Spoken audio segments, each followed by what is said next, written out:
بیٹھ گئی ہیں اور وہاں پر جو دوسری بیویاں ہیں وہ ان کے جو ہے درمیان حالہ ڈالے ہوئے ہیں اور بیوی کو اپنے گھیرے میں لیے ہیں. تو سنو گے جملہ. اب ابن زیاد ملعون نے دیکھا وہ جو حالہ بنا ہوا ہے عورتوں کا, کہا کہ یہاں کون سی عورت ہے؟ کہا کہ یہ زینب بنت علی ہے. کیا یہ وہ؟ اب ابن زیاد نے کہا کیا یہ وہی زینب ہے کہ جس کا زینب ہے؟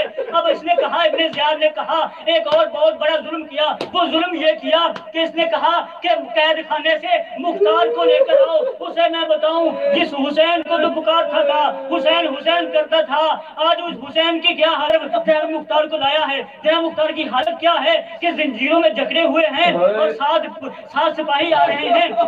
اب جیسے ہی دربار میں آئے نا تو جناب اس ملعون نے جناب مختار کو مخاطب کیا اور مخاطب کر کے کہا اے مختار تو حسین حسین کرتا تھا, آج تجھے حسین نہ دکھا دوں. جناب مختار نے سننا تھا ملعون کہاں تیرا نجس دربار اور میرا پاک حسین میرا مرشد حسین, یہ ممکن نہیں ہے. اب ایک چشت میں حسین مولا کا سر کے سامنے لے کے جا. اب مختار کے سامنے جیسے ہی چشت آیا نا, کہا ابن زیاد نے اے مختار اب اس پردہ ہٹا.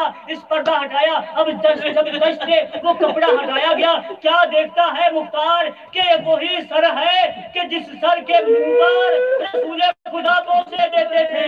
یہ وہی سر ہے, یہ وہی زلفیں بکھری ہوئی ہے کہ جس زلفے پر سیدہ کنگیاں دیتی تھی. اب جیسے ہی دیکھنا جناب مختار نے تکبیر بلند کی, اللہ اکبر کہہ کر زنجیر توڑے اور ساتھ والے سپاہی سے تلوار چھینی. تلوار چھین کر حملہ کرنے لگا ہے جناب مختار ابن زیاد پر. قریب تھا کہ اس کی گردن کو کاٹ دیتے جناب مختار. پیچھے سے ایک نحیف آواز آئی, یا مال مختار, اے چچا مختار. اب مختار نے پیچھے دیکھا, مڑ کر کیا جوان ہے جس کے ہاتھ ہتھکڑیوں میں بندھے ہوئے ہیں, پاؤں میں بیڑیاں ہیں, گل میں توپ ہے جو خاردار ہے. اب جیسے کہا نا, کہا نہیں تو کون ہے؟ کہا مختار میں سید سجاد ہوں. کہا مولا اب اکیلے کیسے؟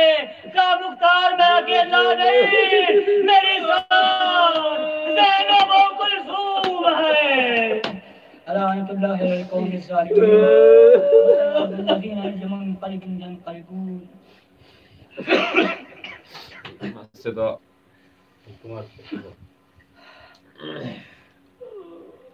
محمد و آل محمد.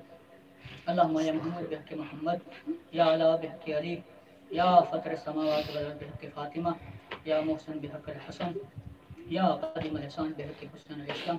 قاسم صادق کے یہ فرشی عذاب چھایا اپنی بارگاہ میں قبول منظور فرما.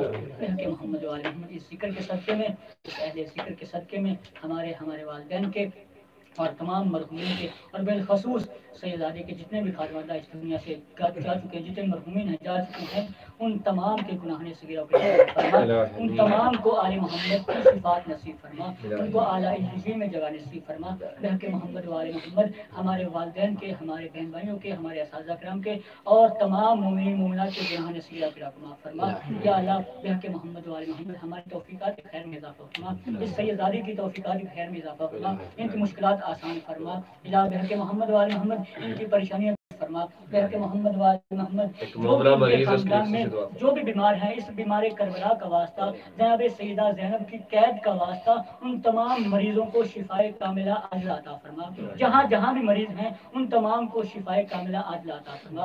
یا اللہ تجھے اس ذکر کا واسطہ, اہل ذکر کا واسطہ, تجھے محمد مصطفیٰ کی نبوت کا واسطہ, علی المرتضیٰ کی ولایت کا واسطہ, سیدہ کے زخمی پہلو کا واسطہ, تجھے امام حسین کے آخری سجدے کا واسطہ, زین العابدین کی عبادت کا واسطہ ہے کہ اس ذکر کے وارث حقیقی